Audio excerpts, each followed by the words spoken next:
পেটুক স্বাদ। বিসমিল্লাহির রহমানির রহিম। আসসালামু আলাইকুম। আজকে দেখাবো আপনাদেরকে কিভাবে হোমমেড মেয়োনিজ তৈরি করতে হয়। চলুন দেখে নিই উপকরণগুলো। প্রথমে দুটি ডিম পোস্ট নিয়ে নিচ্ছি, তার সঙ্গে নিচ্ছি কিছু কালো গোলমরিচ, একটি শুকনো মরিচ, কিছু রসুন এবং এক পিস লেবু।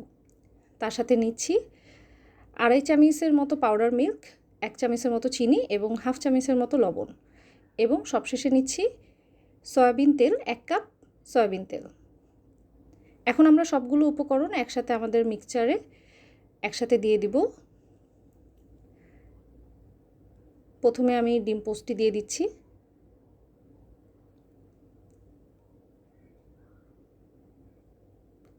দেন আমি রসুন, শুকনো মরিচ, কালো গোলমরিচ, তারপর পাউডার মিল্ক, চিনি এবং লবণ, সবগুলো উপকরণ একসাথে দিয়ে দেওয়ার পর আমি এখানে আমরা যে 1 পিস লেবু নিয়েছি সেই লেবুটি চিপে দিব।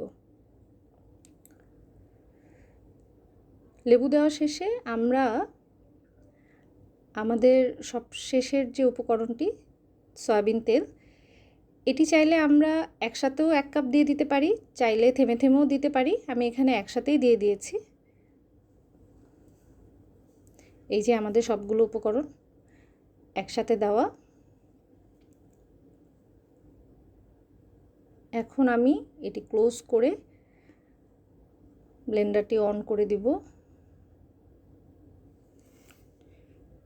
এখানে আমাদেরকে কয়েকবার ব্লেন্ড করতে হবে থেমে থেমে, যাতে খুব ভালো মতো টেক্সচারটা আসে। সেখানে 5 থেকে 6 বার লাগতেই পারে, আমরা 5-6 বার এরকম থেমে থেমে করব।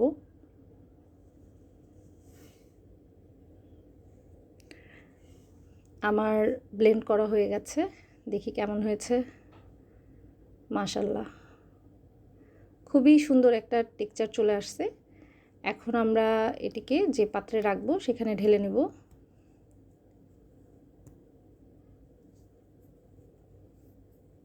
কালারটা খুবই সুন্দর এসেছে, দেখুন টেক্সচারটাও খুব সুন্দর এসেছে, না খুব বেশি ঘন না খুব বেশি পাতলা।